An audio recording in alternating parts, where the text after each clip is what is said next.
Book a hotel for Christmas, and you're no daughter of mine. My father sent that to the whole family the night I reserved a room downtown. A threat in writing because I wouldn't sleep under his roof this year. Everyone piled on. Ungrateful. Cold. Too good for us now. What none of them knew was why I couldn't be in that house. What I'd spent 6 months quietly pulling together in a folder with my name on it. A name they'd been using without me. I didn't argue. I sent them the hotel address. Then I picked up the phone and gave the front desk one instruction. Just one. At midnight, the desk rang my room. Your parents are downstairs. Do you still want us to do what you asked? If you've ever been the person a family called cold for finally protecting yourself, do me a favor and tap the like button and hit subscribe, because this story only makes sense if you stay to the end. And before I take you back, tell me in the comments where you're listening from and how old you were the first time you realized the people who were supposed to protect you were the ones you needed protecting from. My name is Heather. I'm 31 years old. I'm a forensic accountant, which is a fancy way of saying I get paid to read money the way other people read a diary, to follow a dollar until it tells me the truth someone spent years hiding. I never once imagined the truth I'd have to follow would be my own. Let me take you back to June, 6 months before that midnight phone call, because to understand why a hotel room made my father threaten to disown me, you have to understand what I found first. And to understand what I found, you have to understand the family I grew up in. I have a younger brother. His name is Colton. And from the day he was born, he was the sun, and I was the moon that only mattered when the sun was down. That's not bitterness talking. I made peace with it a long time ago. Colton was the one they photographed. I was the one who took the photographs. Colton got the new car at 16. I got a used sedan with a check engine light that never went off and a lecture about being grateful. When Colton failed a class, my parents met with the teacher. When I made the honor roll, my mother said, "Don't get a big head." I learned early that in the Fallon house, love was a currency, and I was born owing. I'll give you one memory, just one, because it's the key to all of it. When I was 12, I saved for most of a year for a bike, a specific blue one, in a shop window downtown that I walked past every day. I counted that money more times than I can say, and the week before I had enough, it vanished from the coffee can in my closet. I asked my mother.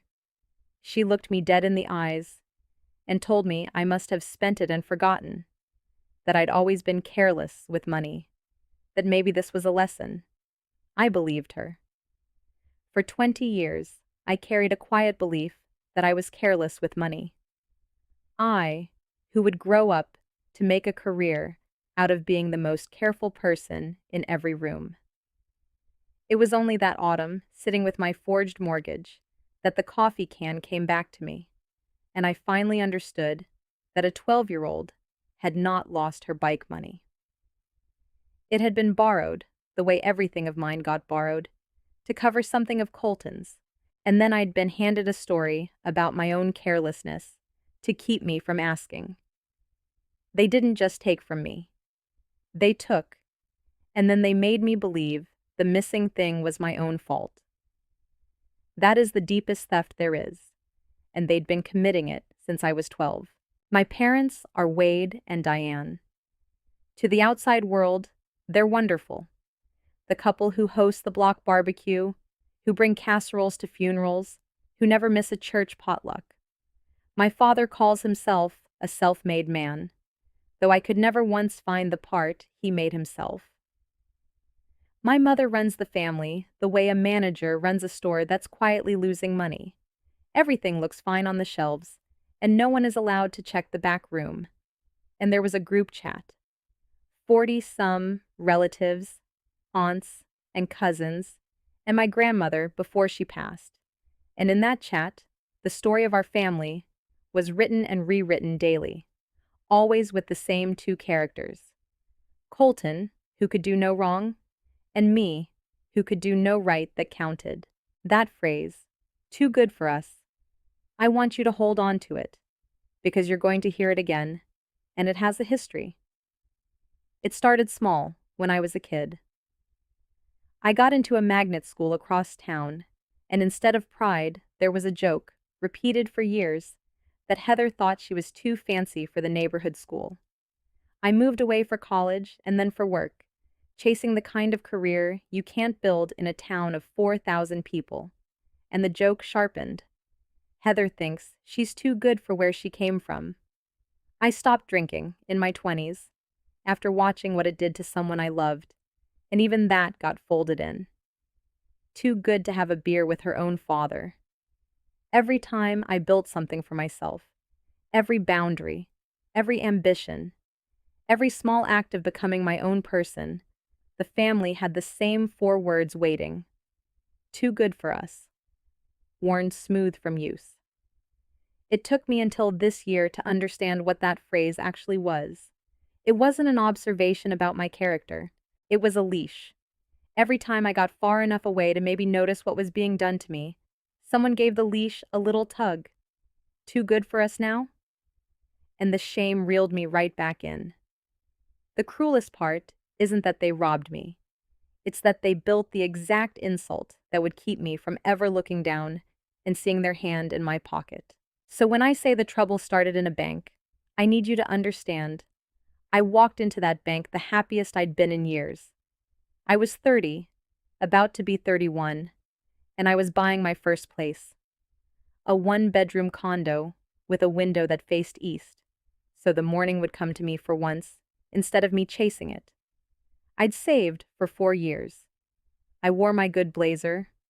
I brought a folder of pay stubs and tax returns, all in order, because being organized is the one thing my job beat into me until it became who I am. I sat down across from a loan officer named Ms. Reyes, and I slid my folder over, and I actually smiled. She didn't smile back for long. She typed. She frowned. She typed again. She turned her monitor a few degrees away from me, which I've since learned is the small mercy people do right before they say something that's going to hurt. "Ms. Fallon," she said, "I'm having some trouble with your credit profile." I told her that was impossible. I told her, a little proudly, that I did this for a living, that I watched my score every month in my banking app, and the number was always excellent. What I didn't tell her, because it hadn't yet occurred to me to be ashamed of it, was that I'd only ever watched the number. I had never once pulled my full report, the whole trade line underneath, because a single clean score looks like proof that nothing is wrong, and it had never crossed my mind to read beneath a number that good. She looked at me with something between pity and suspicion, and she said, "That's the thing. According to what I'm seeing, your score is 581, and you're carrying a mortgage." I laughed. I want you to know that I laughed, because the alternative was to understand her, and I wasn't ready. "I don't have a mortgage," I said. "I'm here to get my first one." And Ms. Reyes turned the monitor back toward me and pointed at a line and asked the question that split my life into a before and an after. She asked, "Then can you tell me why you already own a second property?" Here's the thing about my job. When a number is wrong, most people feel it in their stomach. I feel it in my hands. My hands went cold on that desk, because I looked at where she was pointing, and there it was in gray institutional font. An active mortgage, opened years ago, current balance well into 6 figures, secured against a house whose address I had never seen in my life, and underneath it, like weeds under one big tree, a whole garden of other debts. Credit cards I never applied for, a personal loan, a line of credit. 7 accounts, none of them mine, all of them mine. I don't remember standing up. I remember Ms. Reyes saying she was sorry, that maybe it was identity theft, that I should file a report. I remember driving home with both hands so tight on the wheel that my knuckles ached at every red light. And I remember the exact moment, sitting in my car in my apartment lot, with the engine ticking as it cooled, when the first ugly suspicion arrived. Not a stranger, not a hacker in some far-off country, because the oldest of those 7 accounts had been opened the year I turned 19, the year I still lived in my father's house, the year I had handed my mother, without a second thought, every document a new adult is told to hand their parents. My social security card, for safekeeping, she said, for when you need us. That night I did the thing I do best. I stopped feeling and I started counting. I pulled my full credit report. Not the summary, the full file. Every account, every date, every creditor's phone number. I spread it across my kitchen table, and I did to my own name what I'd done to 100 strangers' companies. I built a timeline, and the timeline told a story so clean, it made me sick. Because clean is what a lie looks like when the same hand tells it for years. The first fraudulent card, opened when I was 19, a small limit, paid on time for 2 years, trained like a plant on a trellis to grow trust. Then a second card at 21, a store card, a consumer loan at 22 for furniture, dispersed to an account I didn't recognize. Every few years, a new line, each one riding on the good behavior of the one before, each one a little bigger, and running through all of it, like a spine, the mortgage. A house bought when I was 26, in my name, with a down payment I never made. Mortgage to a bank I'd never called. I sat there until 3 in the morning, and somewhere in those hours, the grief turned into something colder and more useful. Because I stopped asking who. I already knew who. I started asking how much, and where did it go, and can I prove it? That question, can I prove it, is the whole reason I'm alive enough to tell you this.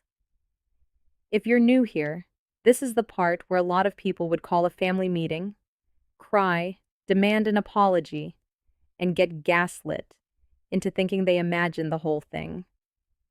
I want you to remember, as we go, that I did the opposite.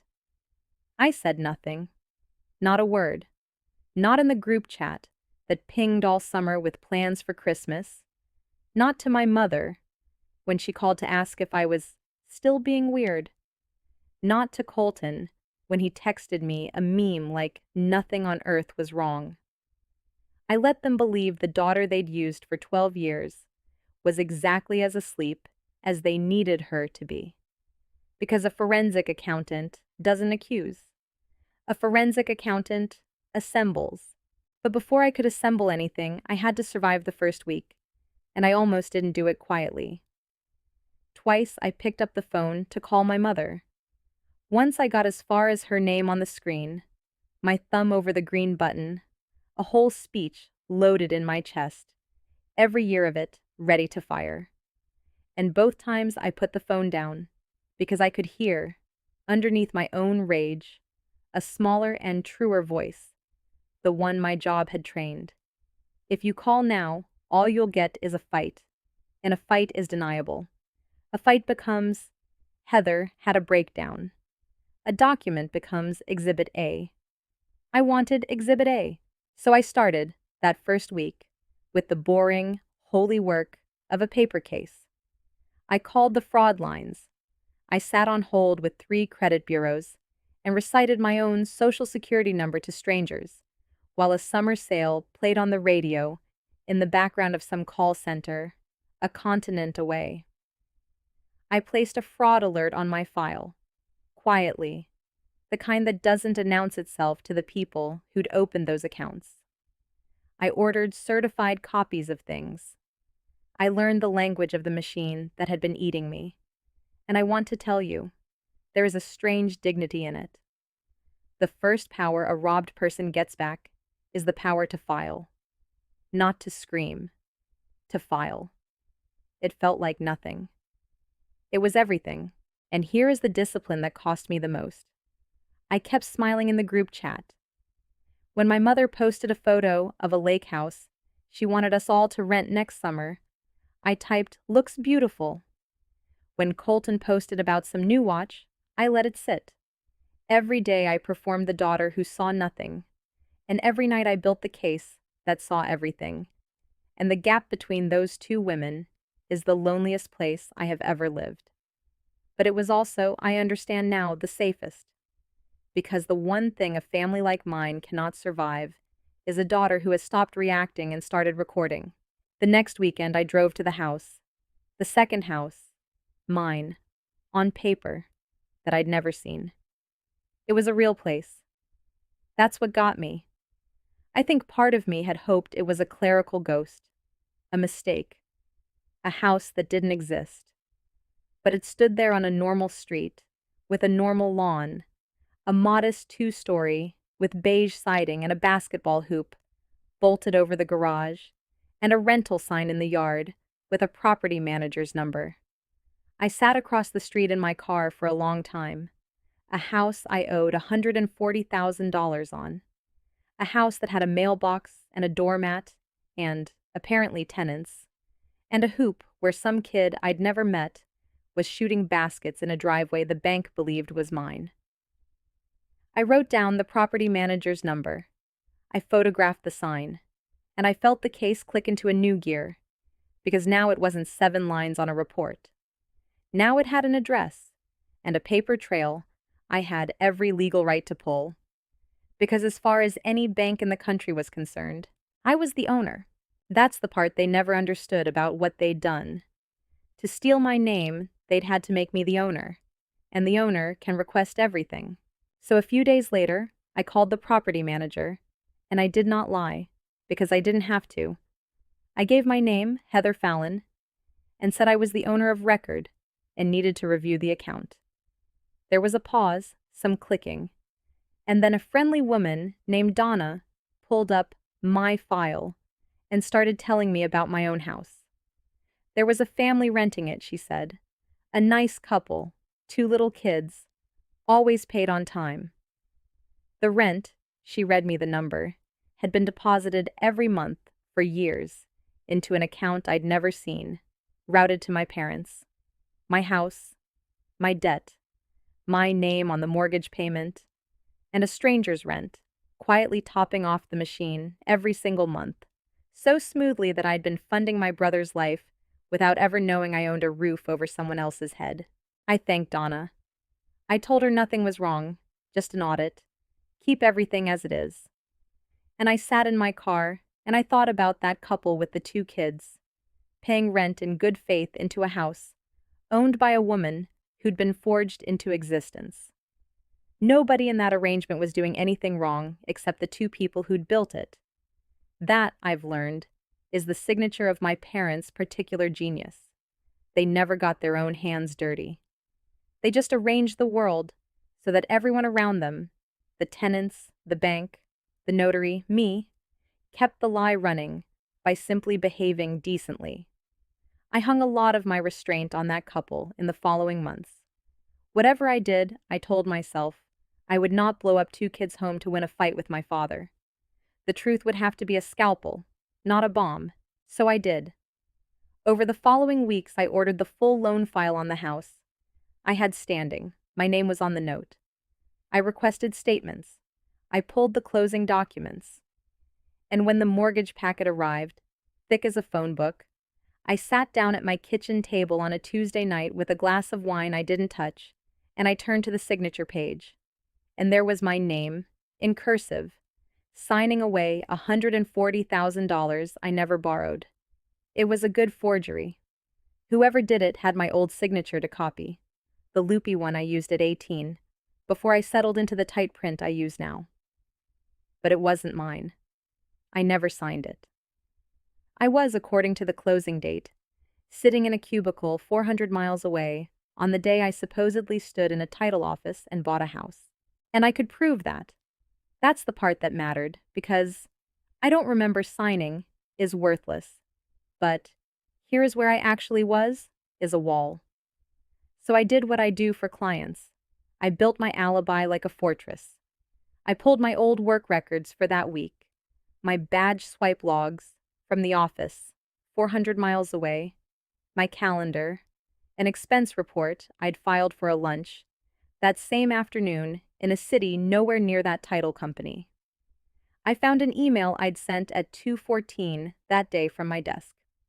I assembled a small, boring, airtight portrait of an ordinary Tuesday I'd spent at work, while 3 states over, someone with my old signature bought a house. Boring is the point.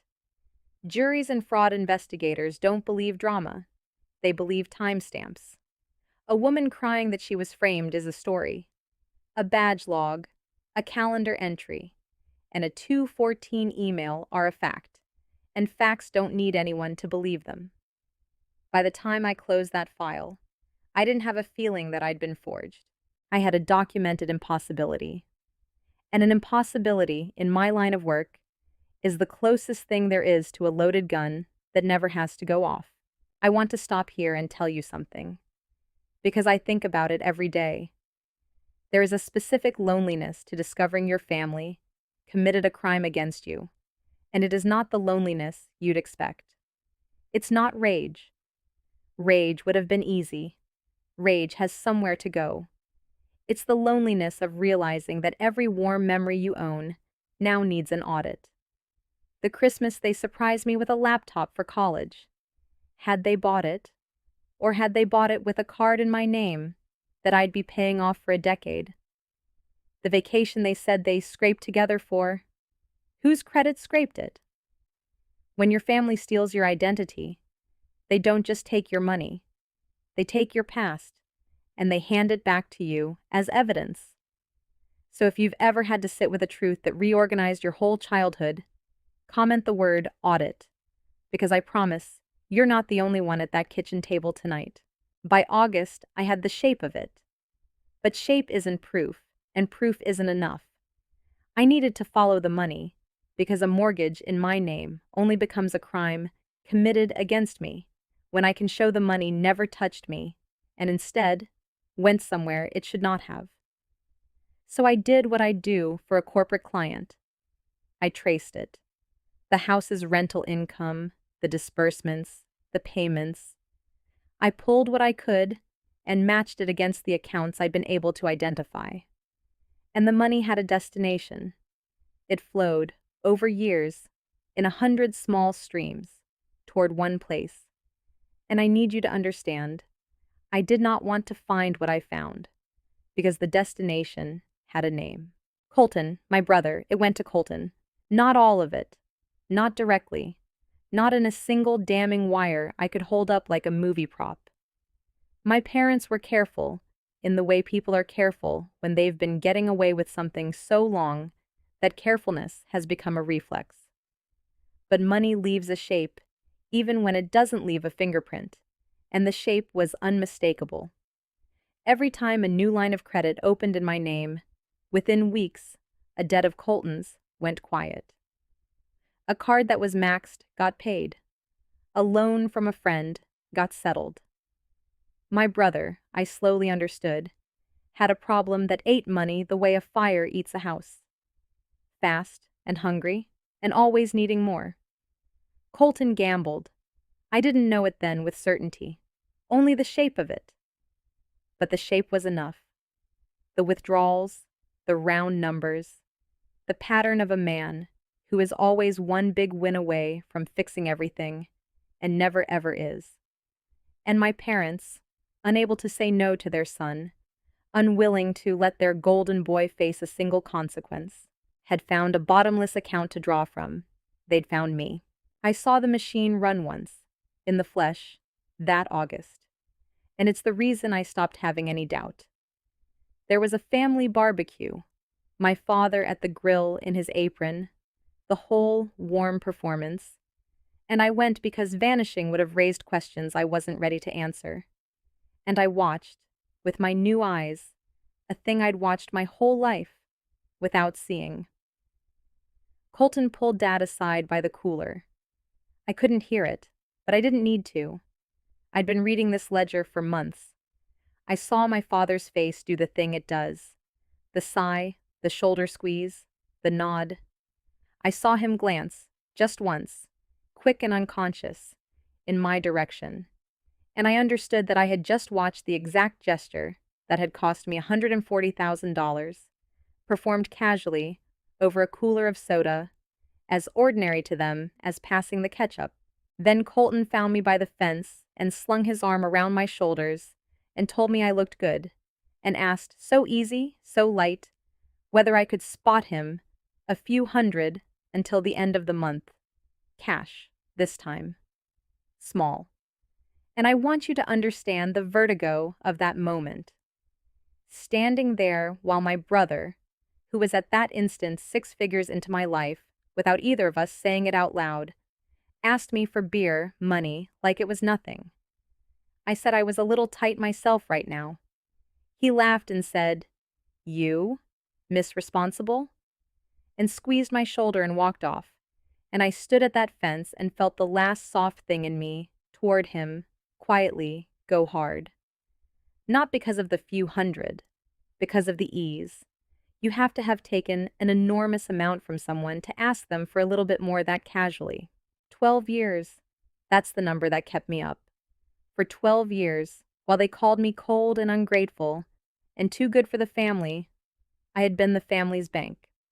The very generosity they praised in themselves, how they'd always helped Colton, always been there for their kids, had been financed by the daughter they belittled for not helping enough. It was almost elegant, if you're the kind of person who can admire the architecture of a thing that's crushing you.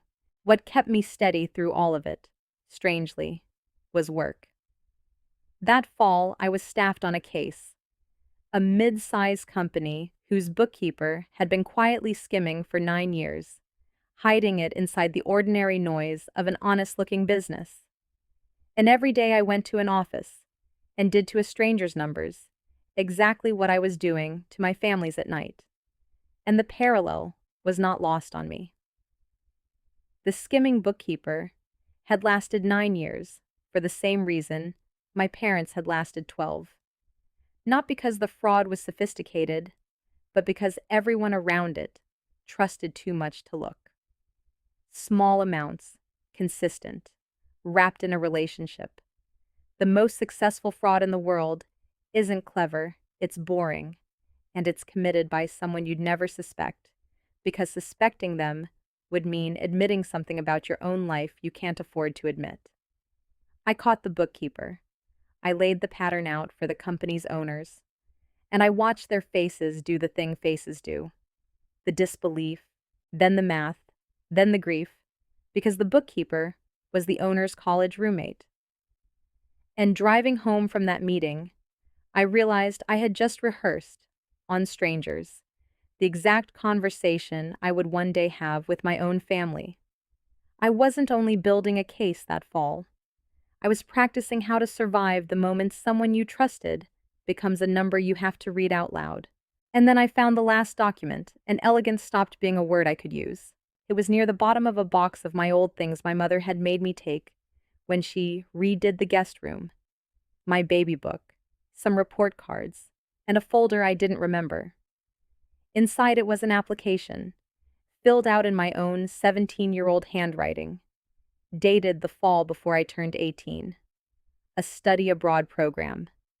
A year in another country. A scholarship I'd half earned that would have covered the rest with a modest loan. A loan I'd need a co-signer for, or a clean line of credit of my own to secure. I remembered this. Barely. I remembered wanting it so badly I could taste it. And I remembered my mother sitting me down and telling me gently that it just wasn't the right time, that money was tight, that maybe next year. There was no next year. I let it go. I'd told myself for 13 years that I let it go. But stapled behind my application was a second page I had never seen. A withdrawal notice. A request to cancel the credit line I'd been approved for as a graduating senior. The clean, new, adult credit of an 18-year-old with a perfect record and her whole life in front of her. Withdrawn. And a note, in my father's blocky handwriting, to himself or to my mother, I'll never know. Use hers for Colton's. Clears the Vantage card. Buys us time. My future. They didn't just spend my present. they found my future, folded up and full of promise in a manila folder, and they spent that too, to buy a boy who was already drowning a few more months of not drowning. The study abroad girl never went, because the credit that would have carried her had already been assigned to keep her brother's head above water. I sat on my floor and I finally cried. And I want to be honest with you, because this whole story is worthless if I lie to you here. I did not cry because they took the money. I cried because, for 13 years, I'd carried a small, private shame about not being the kind of person who got to go, as if I'd been too scared, too unambitious, too content with small. And here in my hands was the proof that I hadn't chosen the small life. It had been chosen for me, in blocky handwriting, on a page they hid. The label they'd hung on me my whole life. Too good for the family, always thinking she's better, always with her nose in the air. I finally understood what it was. It was the sound a thief makes when they need you to feel guilty for owning the thing they're stealing. Now, take a breath with me, because the story turns here, and I don't want you to miss it. For all of the summer and half the fall, I had been playing defense. I was the victim, assembling a defense, collecting, proving, building a case to clear my own name and get these debts off my back. I thought the whole thing was two people, Wade and Diane. My parents did this to me. Contain it, prove it, survive it. That's the size I believed the problem was. Until one night in October, when I was cross-referencing the mortgage closing documents for what I thought was the last time, and I looked, really looked, at the notary block. Every mortgage in this country gets notarized. A notary is the person who swears, under a state commission, that the human who signed a document is really who they claim to be. On a forged mortgage, the notary is the seam, because a notary either wasn't there and stamped it anyway, or was there and watched someone impersonate me. Either way, that stamp is a person, with a name and a commission number registered with the state, and a logbook they are required by law to keep. I had glanced at it before and moved on. This time I typed the commission number into the state's public notary database. A name came up, and the room got very quiet, the way a room does when your own blood goes cold in it, because I knew the name. I'd eaten her Thanksgiving stuffing every year of my life. The notary who swore, under oath, that Heather Fallon appeared before her and signed a mortgage was my great-aunt Vivian. Great-aunt Vivian, who ran a little insurance office and did notary work on the side for pocket money. Great-aunt Vivian, who pinched my cheeks and sent me $20 in a card every birthday until I was 14. Great-aunt Vivian, who was on the group chat, who had liked my mother's post calling me ungrateful with a little thumbs up. Who would be? I checked the plans scrolling by in the chat that very night. At Christmas. That was the moment the whole thing changed shape in my hands. It wasn't two people anymore. It was a network. It took my parents to plan it, my brother to spend it, and my great-aunt to stamp it legal. And it took an entire extended family to look at the daughter they were bleeding and decide, year after year, that the more comfortable story was the one where I was the problem. The silence wasn't passive. Somebody had to notarize the lie. And she was coming to Christmas dinner. I stood up from that table a different person than the one who'd sat down. I want to name that for you, because it matters. Up until that database search, I'd been a woman trying to survive her family. After it, I was a forensic accountant with a live witness, a paper trail, a forged instrument, a traceable flow of funds, and a state commission number I could subpoena a logbook against. I stopped playing defense. Let me explain why the notary was the crack that broke it open. Because it's the kind of thing my job taught me, and most people never learn. In this state, a notary is required by law to keep a journal. Every signing, dated, with the signer's identification recorded. sometimes a thumbprint. It is a legal record kept under a state commission, which meant that somewhere in a drawer in my great Aunt Vivian's insurance office was a logbook that either had an entry claiming I appeared before her on a day I demonstrably did not, a false official record, or had no entry at all, which is arguably worse, a notarization performed on a document without the signer ever present. Either way, it was not a family secret anymore. It was a matter for the state notary board, an agency with the power to investigate, to demand that logbook, to pull Vivian's commission. I didn't have to prove the whole conspiracy myself. I just had to hand the right thread to the right agency and let institutions with subpoena power do what my family had counted on no one ever doing. Check. The genius of what they'd built depended entirely on the assumption that no one would ever formally check. I was about to become the person who checks. And if you're somewhere in your own story right now, still on defense, still trying to just survive it, I need you to hear the turn I heard that night. The moment you can prove it, you're not the one who has to be afraid anymore. So here's what I want you to do. Pause, and in the comments, make a prediction. What do you think I told that front desk to do at midnight? Write it down now, and we'll see at the end how close you got. Because I promise you, it is not what you think. But first I had to get through Thanksgiving, and Thanksgiving was the hardest acting job of my life. Because now I knew about Vivian. I sat at the long table in my parents' dining room, the same table where I'd been called ungrateful for 30 years. And directly across from me sat my great-aunt, passing the stuffing, telling a story about her insurance office, notarizing the world's most ordinary afternoon in my mind's eye over and over. I watched her hands. I couldn't help it. Those hands had held a stamp over a page with my forged name on it, and pressed down and made a lie into a legal instrument. And now they were buttering a roll and offering me the first slice of pie because I was too thin, honey. I said thank you. I ate the pie. I have never tasted less of anything in my life. The pressure came with the dessert, the way it always did in that family. Nothing direct, everything wrapped in love. My mother mentioned to the table that Colton was going through a hard time, and that she just hoped this family knows how to take care of its own. She looked at me when she said it. My father added that the measure of a person is what they do for family when it's hard. Colton across the table wouldn't meet my eyes. And I felt the old machinery try to start up inside me.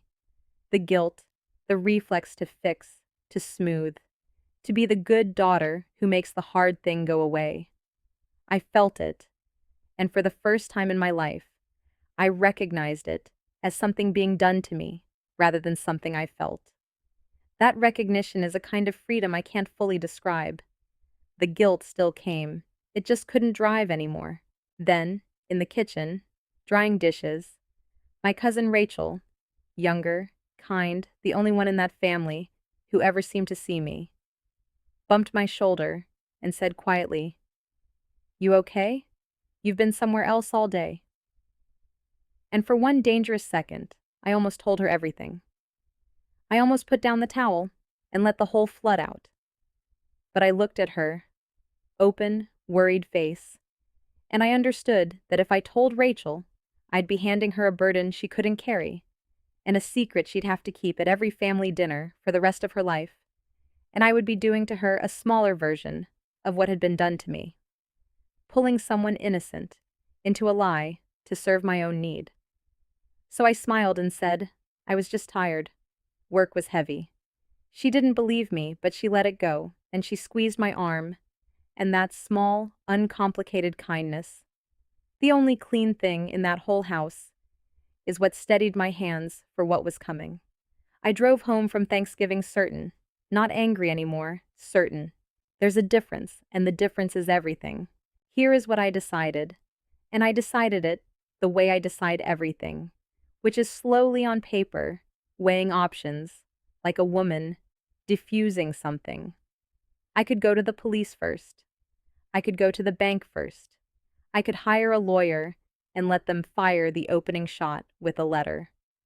And any of those would have won, in the narrow way that word gets used. But I kept coming back to one thing, and I need you to understand it, because it's the heart of who I am. I did not want to ambush my parents in a way I couldn't live with. I wanted the truth, and I wanted it to cost them what it needed to cost them. But I did not want to become someone who dragged her mother out of a house in handcuffs on a Tuesday, just to feel the satisfaction of it. That's not mercy. Half of it was strategy. The other half was that I'm still, God help me, their daughter, and I wanted to be able to look at my own face in the mirror when it was over. I sat with that decision for a week, and I ran it like a case, weighing each path by its likely outcome, the way I'd weigh evidence. Go to the police first, cold. And my parents would lawyer up behind a wall of denial and family loyalty, and it would become a years-long war of attrition that I might win, but that would salt the earth of every relationship I had, including the ones, Rachel, a couple of others, worth keeping. Go to the bank first, and the fraud investigation would grind forward on its own institutional clock, impersonal, and my parents would first hear about it from a stranger with a badge, which some cold part of me wanted, and a wiser part knew, would cost me the one thing I still, absurdly, needed. To be able to say I gave them the chance to choose. Send a lawyer's letter, and I'd be paying someone to fire my shot for me, standing behind a professional, which felt too much like all the years I'd spent letting other people speak for me. None of those was wrong exactly, but none of them was mine. And I had spent 31 years letting this family write my story. Whatever I did now, I wanted it to be authored in my own hand, in a room I chose, on terms I set. So I stopped weighing paths to victory and started designing a room. So I chose a room, a neutral room. That's what the hotel was. I need you to throw out whatever the group chat told you it was. It was never about being too good to sleep in my childhood bed. A neutral room is a room with cameras in the hallways, and a front desk staffed by strangers who owe my family nothing, and witnesses who aren't relatives, trained since birth to look away. A neutral room is a place where a confrontation can happen, and no one can later rewrite it into Heather got hysterical and imagine things, because the hysterical woman is always the one alone in a house full of people who share a last name. I booked a suite for the week of Christmas, and in the same reservation, I booked a small conference room off the lobby for the length of my stay, and I told no one why. I want to tell you why the conference room specifically, because it wasn't an accident either. Nothing that whole month was an accident. A hotel suite is private, and privacy is exactly what my family had always used as a weapon. Behind closed doors was where the gaslighting worked, where it was my word against theirs, where I always lost.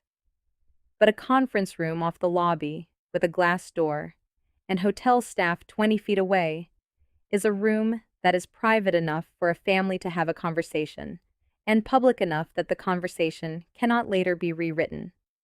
It's the room equivalent of a document. It exists whether or not everyone agrees on what happened in it. I booked it for the whole length of my stay, expecting the reckoning to come the morning after Christmas. My parents, of course, could not wait that long and moved the timeline up to midnight themselves, which I'd half expected. But the room was there, booked and waiting, because a forensic accountant does not build a case and forget to reserve the room where she'll present it. I put it in the group chat plainly. I've booked a hotel downtown for Christmas. I'd love to see everyone Christmas Day. I just need my own space this year. That's all. That's the whole crime I committed. And you already know how it landed, because you were there at the start of this story. My mother's message came within 4 minutes. So, we're not good enough for you now? My father's within 10, and his was the one that told me everything I needed to know about the state of the family's finances. Because a normal father, hurt that his daughter wanted a hotel, might sulk. My father threatened to disown me. Book a hotel for Christmas, and you're no daughter of mine. That's not the message of a man who misses his daughter. That's the message of a man who is about to lose access to something and is panicking. For 2 days, the group chat ate itself alive. This is the part that would have broken the old me. Not the crime, the chorus. My mother had turned my hotel into a referendum on my character, and the relatives voted the way they'd been voting my whole life. An aunt posted that she was praying for our family in this difficult time, as though I'd announced a divorce and not a hotel reservation. A cousin I hadn't spoken to in years came out of the woodwork to remind everyone how much my parents had sacrificed for me. Somebody posted a verse about honoring your father and mother. 40 people performing concern, and every single one of them had, at some point in the last 12 years, benefited from the story where I was the cold one and my parents were the martyrs. Because that story is comfortable and mine is not. And then, quietly, one message cut against the grain. Rachel, my cousin from the Thanksgiving kitchen, posted just this. Maybe Heather has a reason. Maybe we could try asking her instead of talking about her. The chat moved right past it. Nobody engaged. But I saw it, and I want you to know that in the middle of 40 people rewriting me into a villain, one person left the door open, a crack, and it mattered more than I can say. I didn't reply in the chat, but I texted Rachel privately, just, thank you. I do have a reason. Someday I'll tell you. She sent back a heart. That was all. Sometimes one person refusing to join the pile-on is the whole difference between drowning and floating. My parents escalated in person because the chat wasn't working. 2 evenings later, my doorbell rang, and it was them, on my apartment step, unannounced. My mother with a covered dish like this was a reconciliation, and my father with his arms crossed, like this was a negotiation. They'd never once visited my apartment in the 4 years I'd lived there. Now here they were, because the machine had a leak, and they'd come to plug it in person. I did not let them pass the doorway. I stood in my own doorframe, a small radical act for a woman raised to always let them in. And my mother pushed the dish toward me and said we needed to talk as a family, and my father said this hotel nonsense was embarrassing them in front of everyone. And I said, evenly, that I had plans and it wasn't a good time. My father's jaw worked. He was not used to a closed door with me behind it. And as they left, my mother turned on the stair and said the thing that told me the countdown had started. Your brother is in real trouble, Heather. Real trouble. And you're going to feel terrible if you don't help and something happens. A threat dressed as a worry. I closed the door and I leaned against it. And I did not cry. And I understood that whatever was coming soon. Because desperate people don't drive across town with a casserole unless the clock is running out. I found out why 2 days later, and it was the last piece I needed. My mother called. Not to apologize, I want to be clear. In this entire story, not once did either of them apologize. Because you cannot apologize for a thing you've decided to keep doing. She called, and after 90 seconds of guilt about the hotel, she got to the point, and the point was money. Colton was in a rough patch. Colton had a situation that needed handling before the holidays, so it wouldn't ruin Christmas for everybody. And they needed my help. They needed me, she said, to co-sign something. Just a small loan, just to tide him over, just this once. And wasn't that the least I could do, given everything they'd done for me? I stood in my kitchen, holding the phone, looking at the folder on my table. The 7 accounts, the forged mortgage, my great aunt's notary stamp, my strangled study abroad application, and my mother asked me to sign one more. And I understood, finally and completely, that the outrage over the hotel had never been about the hotel. It was about the machine. For 12 years, they'd had a machine that turned my name into cash whenever Colton set the family on fire, and the machine had just announced it was checking into a hotel and locking the door. Their fury wasn't a father's broken heart. It was an addict watching someone unplug the ATM. I said I'd think about it. That was the hardest sentence I've ever said, because every cell in my body wanted to scream the truth down the phone line, but screaming would have warned them. So I said I'd think about it, and my mother, hearing what she wanted to hear, softened instantly, told me she loved me, told me she knew I'd do the right thing. And I hung up, and I sat down, and I finished the file. But I did one more thing before I finished it, because I'm constitutionally incapable of not knowing. I went looking for what Colton's situation actually was, and it wasn't hard to find, because desperate people get sloppy. A gambling debt. A real one this time, to people less patient than a bank. That was the rough patch. That was why my father, who'd threatened to disown me over a hotel, had folded so fast into begging. The machine that had always bailed Colton out had a deadline on it now, a hard one, and I was the only reserve they had left. It reframed the whole year for me in a single clarifying flash. Every escalation, the disown message, the casserole ambush, the midnight drive that was still to come, none of it was about a mother missing her daughter or a father wounded by a hotel. It was a countdown. Colton owed money to someone he was afraid of. The family checkbook had checked into a hotel and stopped answering, and they were running out of days. I almost felt sorry for them. Almost. Then I remembered a withdrawn study abroad application in a manila folder and a 12-year-old's bike money, and I finished the file. Let me tell you what I built. Because this is the part where being good at my job stopped being a personality trait and started being a weapon. I did not build a scream. I built a document.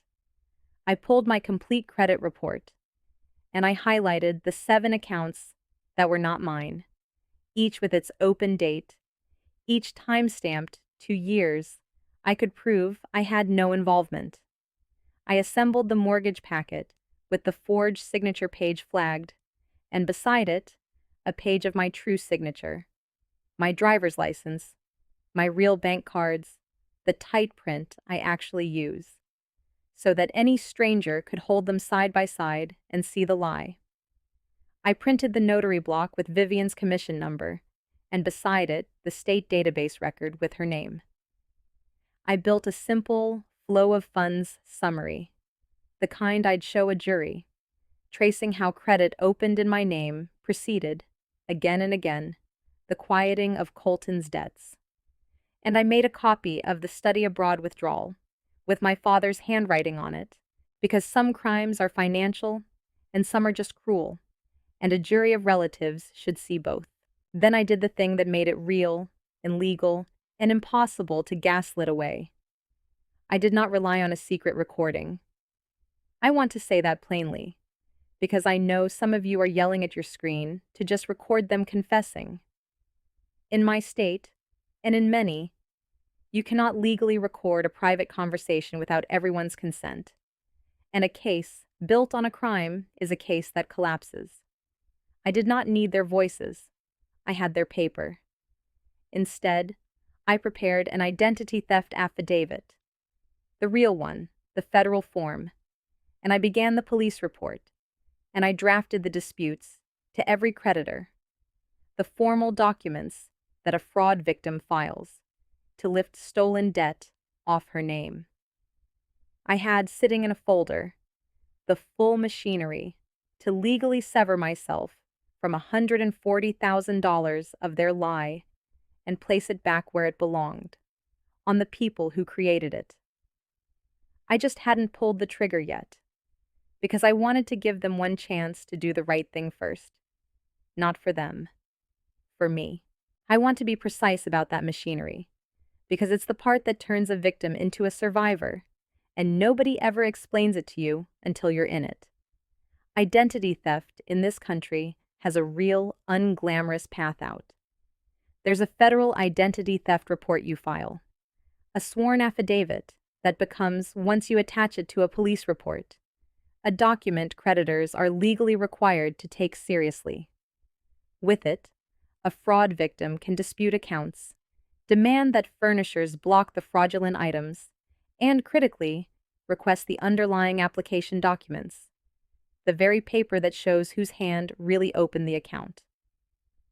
I spent November learning that path the way I'd learned everything else that year, alone, at my kitchen table, after work, one form at a time. I filled out the affidavit. I drafted the disputes. I gathered the police report requirements for my jurisdiction. I did not file any of it yet. That was the whole point, the held breath. But I built it complete, so that the morning I chose to, I could sever myself from every stolen dollar with a stack of paper instead of a scream. There is no cavalry in a story like this. There's no lawyer who sweeps in at the last second and fixes it because he happens to be a family friend. There's just you and the forms and the slow, deliberate reclaiming of a name that was never supposed to be taken in the first place. I was my own cavalry. That autumn I armed her. And that brings us to the envelope and to the one request. And I'm going to make you wait just a little longer to hear exactly what I asked the front desk, because I made everyone in this story wait, including myself. And it's the only way you'll feel it the way I felt it. I checked into the hotel 2 days before Christmas. It was beautiful in the impersonal way of good hotels. Marble and low music, and a young man at the front desk named Elliot, who called me Ms. Fallon and meant nothing by it, which after this year felt like a kindness. I unpacked. I laid the folder in the room safe.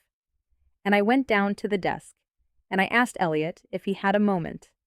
And I explained that I might have some family come by during my stay, possibly late, possibly upset, and that I wanted to leave a specific instruction. I left an envelope with him, sealed, my parents' names on the front, and I gave him the request. One request. I watched him write it down, and then I went upstairs to wait for Christmas. The family gathered Christmas Day in the hotel's private dining room I'd reserved, because I'd told them, come Christmas Day, I'd love to see everyone, and I meant it, though not for the reason they thought. My mother had spent the week working the group chat, and she'd worked it well. She'd turned my hotel into a family emergency, a wound that needed healing, and she'd summoned the troops to fix me. So they came. Aunts and cousins, Colton with his jaw set like he was the one owed something. And Vivian. Great Aunt Vivian, in a red cardigan, with a little wreath pin, carrying a tin of the same stuffing, come to help the family, talk some sense into ungrateful Heather. They filled the room with the performance of Christmas, and they waited for me to be scolded into place. My mother had staged an intervention. She just didn't know for whom, but I have to take you back to the night before first. Because the folder was never meant to be Christmas morning's opening move. Christmas morning was the public reveal. The private one happened at midnight, in a hotel conference room, and it happened because I know my parents, and I knew they would not be able to wait. Christmas Eve is when my family does its big gathering, the meal, the tree, the whole warm machine. And this year I wasn't there, for the first time in 31 years, and I've since pieced together, from Rachel and from what my mother let slip, what that empty chair did to the room. They'd all come expecting a reconciliation. My mother had promised them one. She'd told the family that Heather would surely turn up on Christmas Eve, that no daughter could really stay away, that the hotel was a tantrum that would pass. So, they set a place for me. And I didn't come. And as the evening wore on, and the food went cold, and the chair stayed empty, the story my mother had sold started to crack in front of the very audience she'd assembled to witness my shaming. The relatives began, I imagine, to wonder. Not out loud, but an empty chair asks a question a full room can't fully ignore. What does she know that we don't? I wasn't there to see it, but I was there, in a hotel across town, feeling my phone begin to buzz as the evening curdled. And I knew, with the cold certainty of someone reading a familiar ledger, that an empty chair my mother couldn't explain was the most eloquent argument I'd ever made without saying a word. Christmas Eve, they showed up at my childhood home to a house without me in it, and it must have unsettled them more than I'd guessed, because near 11 that night, my mother started texting, then calling. Where was I? Why was I doing this? Couldn't I just come home? Colton's situation couldn't wait. They'd figured out the loan. They just needed my signature. It had to be before the holiday. I didn't answer. I lay in my hotel bed with the lights off and my heart going hard, and I let the phone buzz itself out. And at 11:50, the buzzing stopped, and I knew, the way you know a storm has changed direction, that they'd gotten in the car.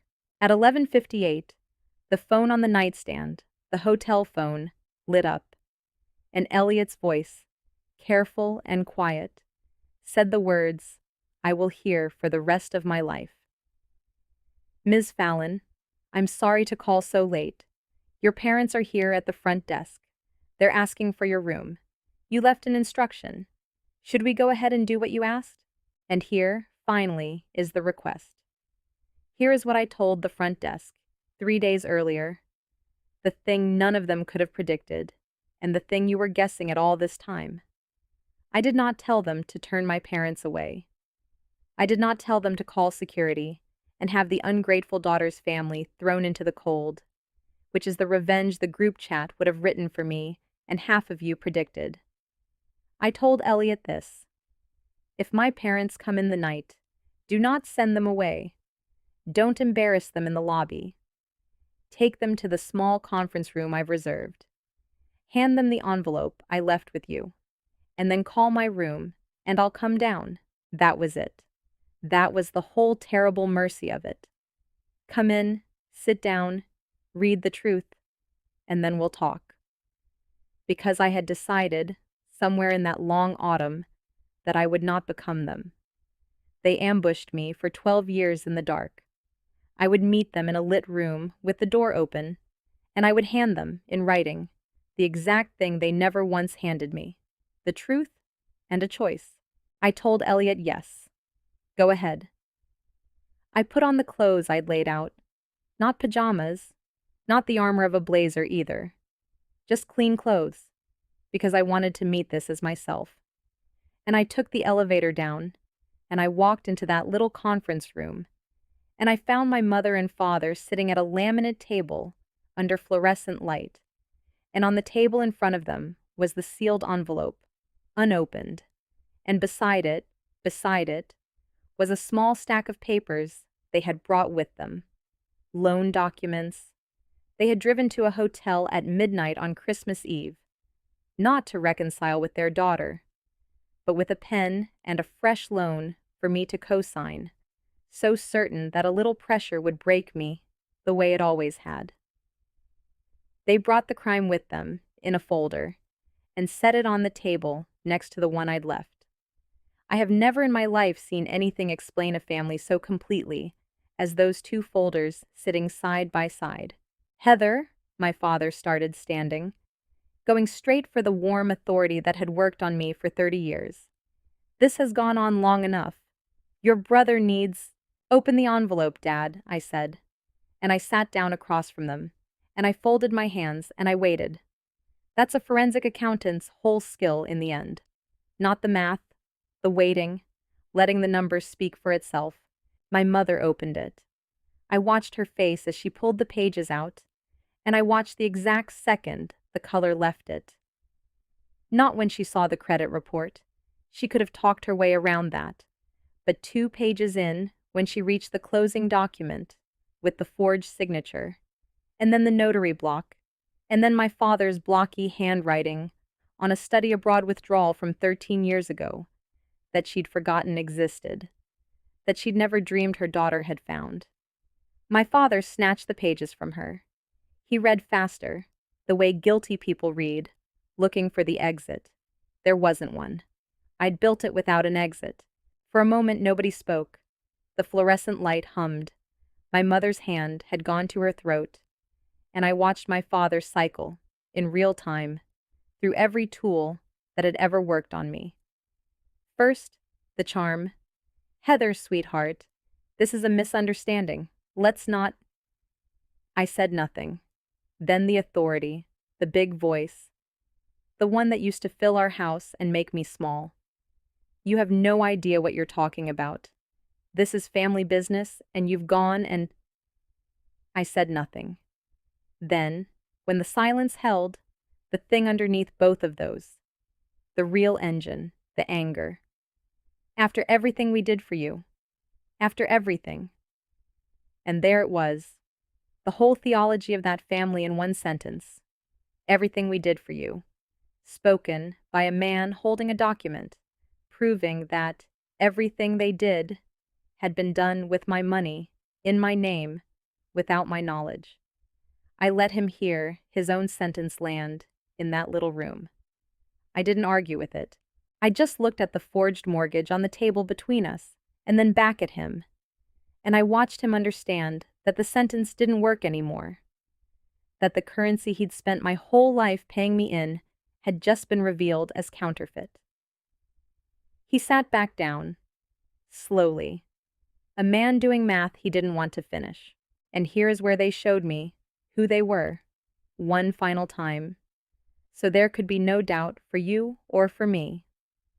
My father did not say, "I'm sorry."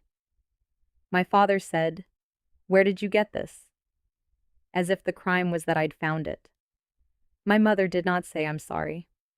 My mother said, "You have to understand. We were going to fix it, we always meant to put it back." As if a machine that had run for 12 years had simply lost track of time. And then, my father, with the forged mortgage in his hand, gestured at the loan papers they'd brought, the fresh ones, and he actually said, "If you'd just help your brother now, none of this old stuff has to be a thing." He tried to use the crime I'd caught to close the next one. In the same breath, I let the silence sit. Then I said the only thing I'd rehearsed. "Tomorrow, everyone's going to be in that dining room. You brought them here to fix me. Good. We'll all talk. And you have until then to decide how this goes. Because in the morning, I can tell that room the truth, as your daughter, quietly, and give this family a chance to do the right thing. Or, if you'd rather, I can stop being the daughter, and you can talk to a detective, and a bank fraud investigator, and a lawyer, and they will not care that it's Christmas. Your choice. I'm going to bed." And I picked up my copy of the folder, and I left theirs, and I left the loan papers they'd brought sitting on the table, and I walked out. I did not slam the door. I've thought a lot about why that mattered so much to me. I think it's because slamming the door is what someone does when they're still hoping to be heard. I was done hoping.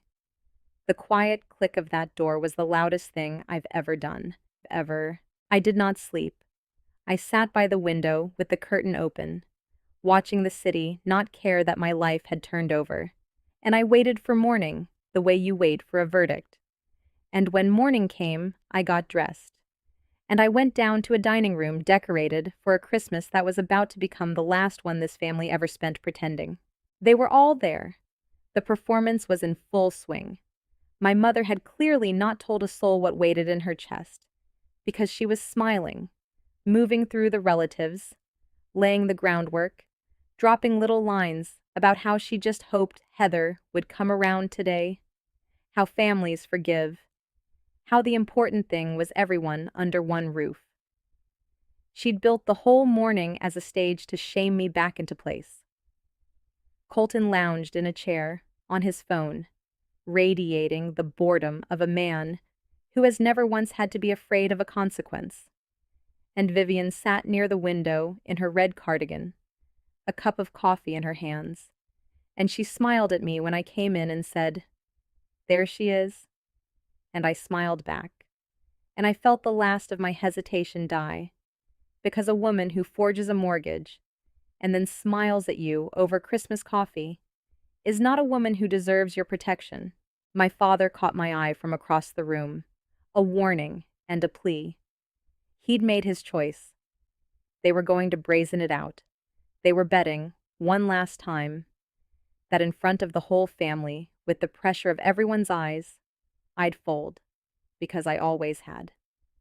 They'd forgotten, or never known, that the thing they'd raised me to be, quiet, careful, the one who takes the photographs, the one nobody watches, is the exact person you do not want assembling a case against you. My mother clinked a glass, called for everyone's attention, said she wanted to say a few words about family and forgiveness, and how sometimes the people we love push us away, and we have to have the grace to pull them back. She looked at me the whole time she said it, gently, sadly, the wronged mother making her case to the jury she'd assembled. When she finished, she held out her hand toward me, and she said in front of 30 relatives, "Heather, honey, we just want you to come home. Whatever you think we did, can't we start over? Beautiful, truly." If I hadn't spent 6 months in the paper, I might have cried and taken her hand and apologized for something I didn't do, the way I had 100 times. Instead, I stood up, and I did not raise my voice. I want you to picture it. Not a screaming woman, not a scene, just a daughter at a Christmas table with a folder, speaking in the flat, clear voice I use when I'm explaining to a courtroom exactly where the money went. "I'd love to talk about family," I said. "But since we're all here, I want to talk about a house. That's step one. You lay down the plainest, strangest fact, and you let the room lean in." I told them simply that 6 months ago, I'd gone to buy my first condo and been denied, because I already owned a house. A house on a beige street with a basketball hoop that I had never seen. I watched the relatives glance at each other. I watched my mother's smile hold, like a bridge with too much weight on it. And I laid the first page on the table. The credit report. 7 accounts. "None of these are mine," I said. "The oldest was opened the year I turned 19 and still lived in Mom and Dad's house." My father stood up. Here came the denial. Step 3, right on schedule, because guilty people cannot stand a silence they didn't author. "This is a private family matter," he said, "and this is not the time or the—" "Then let's make it simple," I said, and I laid down the next page. The mortgage, the forged signature, and beside it, my real one, from my license, held up so the cousins nearest could see. That's not my signature. I was 400 miles away the day this house was bought. Someone signed my name. The room had gone very quiet now. This is step 4, the stronger evidence, and I could feel the temperature of 30 people changing. That slow turn, when a jury stops watching the accused and starts watching the accuser and believing her. And then I did the thing I'd waited 6 months to do, and I did it gently, which is the only way it could have been done. I turned, not to my parents, but to the window, to the red cardigan, to the woman with the coffee. "A mortgage has to be notarized, Aunt Vivian," I said. "A notary swears the person signing is really who they say they are. So I looked up the commission number on this one. I laid the notary block on the table, and beside it the printout from the state database, her name in plain black type. It's yours. You swore, under your state commission, that you watched me sign this. But I never signed it, which means either you weren't there or you watched someone pretend to be me. Either way, it's in your logbook, and your logbook belongs to the state." I have never heard a room go so quiet. Vivian's cup rattled against its saucer as she set it down. She didn't confess. I want you to notice that, because I promised you, no one in this story breaks down and screams the truth like it's a movie. She just went white and looked at my mother, and my mother looked at the table. And in that one triangle of glances, every relative in that room read the whole story without a single word of confession. The truth didn't need a mouth. It had a paper trail, somebody's chair scraped, an uncle I'd barely spoken to in years, my father's older brother, a quiet man who'd spent every family gathering of my life not saying much, stood up halfway, looked at the pages on the table, looked at my father, and said into the silence, "Wade, is this true?" And my father did not answer him. That's the thing about a room full of people who've spent years agreeing not to see something. It only takes one of them to ask the question out loud. And once it's asked, the not seeing is over for everyone. I didn't have to convince 30 people. I just had to lay the paper down and wait for the first honest voice. And my uncle, the one man in that family with nothing to gain from the lie, was it. After he spoke, I could feel the whole room's weather change.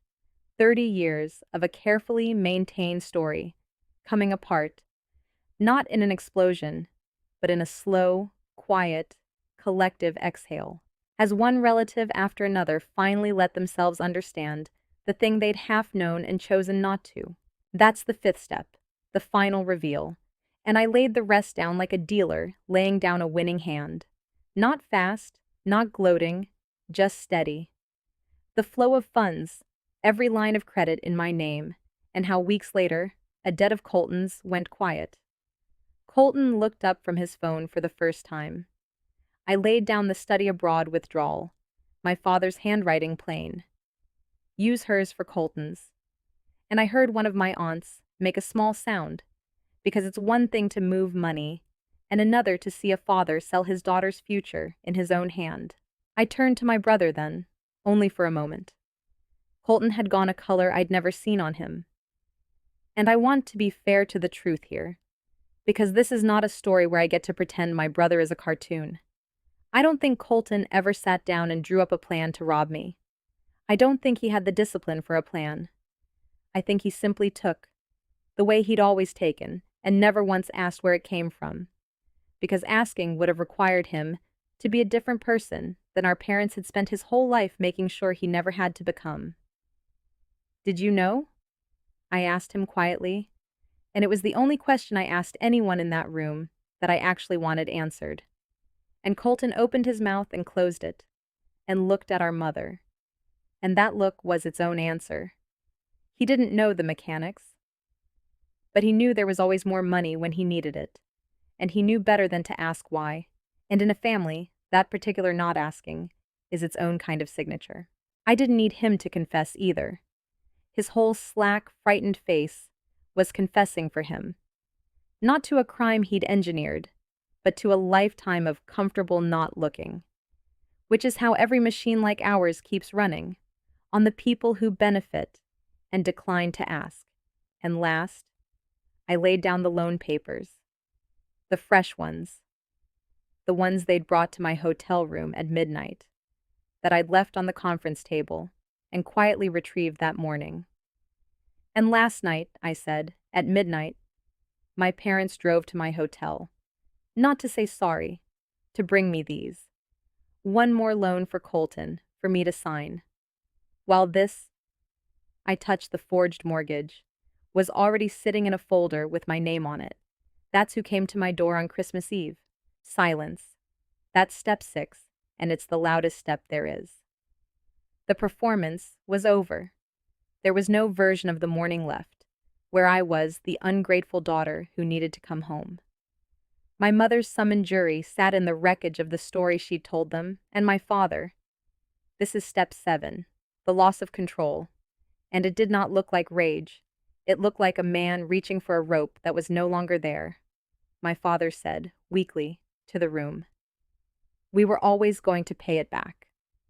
Which is the closest thing to a confession a guilty man gives when the paper has already confessed for him. Nobody nodded. Nobody rushed to his defense. My great aunt was crying, silently, into her red cardigan. Colton had put his phone face down on his knee, and my mother at last said my name, Heather. Not as a summons this time, but as a question, as a small, cracked please.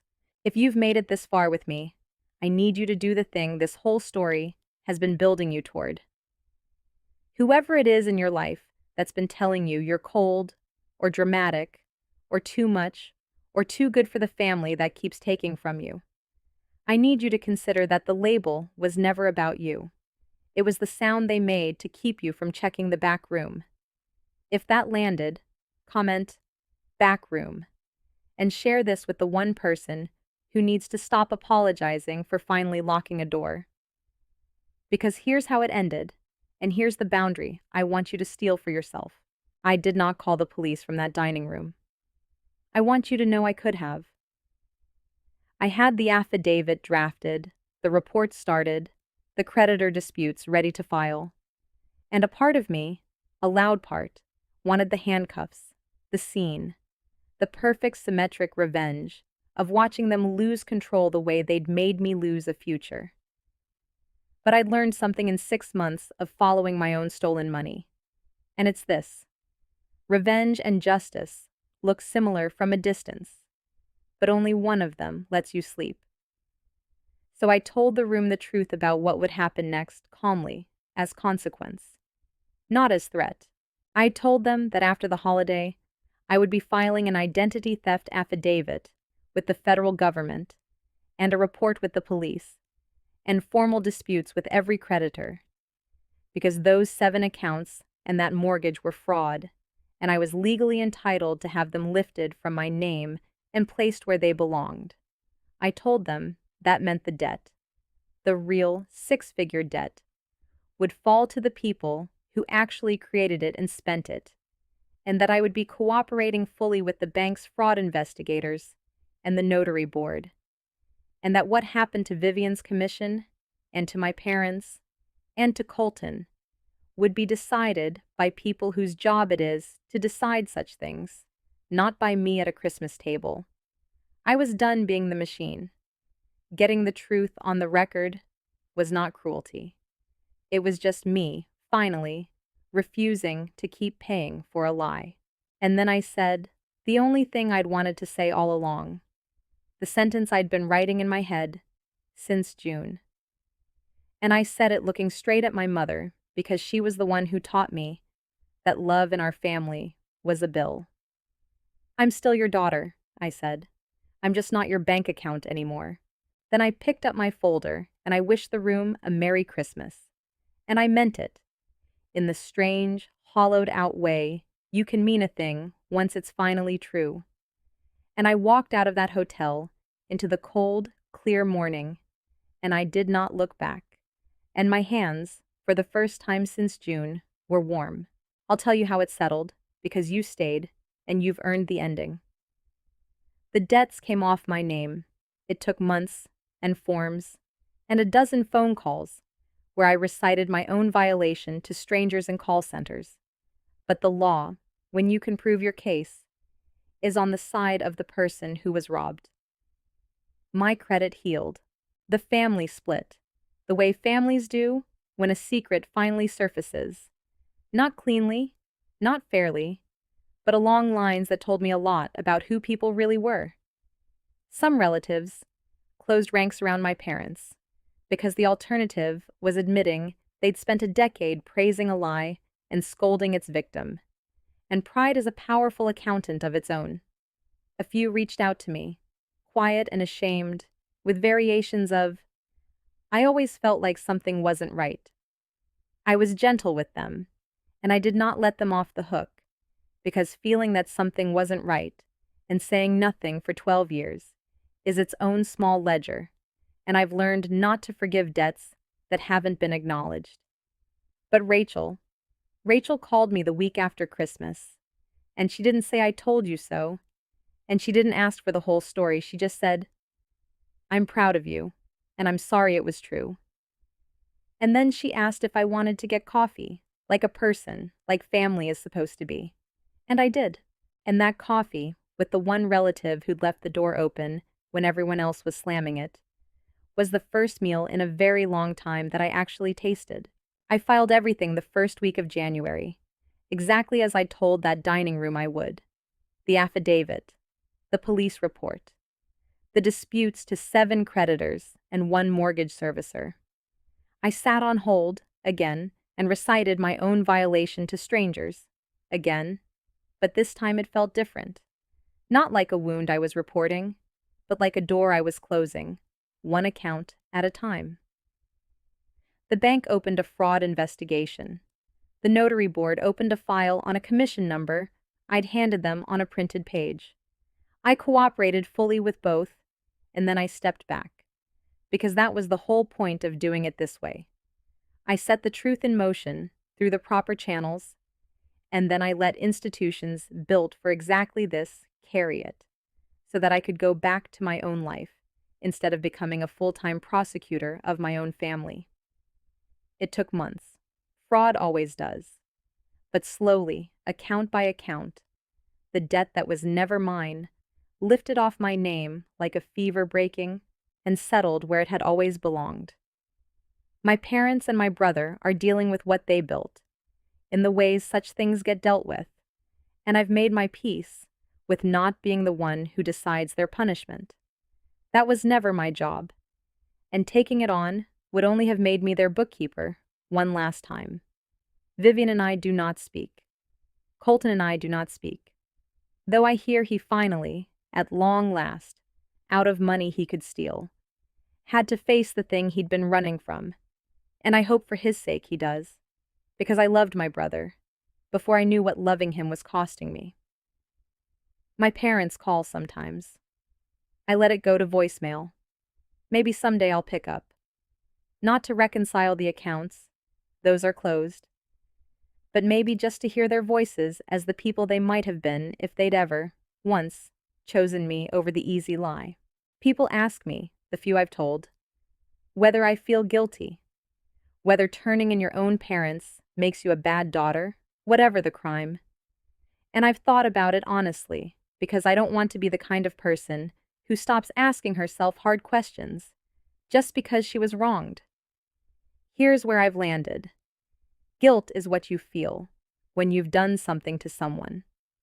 What I felt that Christmas and still feel is grief, which is what you feel when something is taken from you. I didn't take my family. My family was never quite what I'd believed I had. The version I grieved was one they'd performed while quietly emptying my name into my brother's debts. You cannot betray a person by refusing to keep funding your own robbery. It took me 31 years and a forged mortgage to learn the difference between guilt and grief.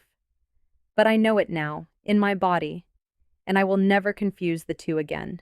It was spring by the time it finally came. Months after that Christmas, after the forms and the phone calls, once the fraudulent debts had come off my name and my credit had healed enough to stand on its own.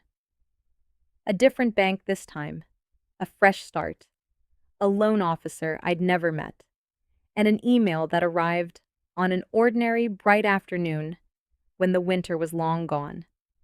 My application had been approved. A 1-bedroom condo with a window that faces east.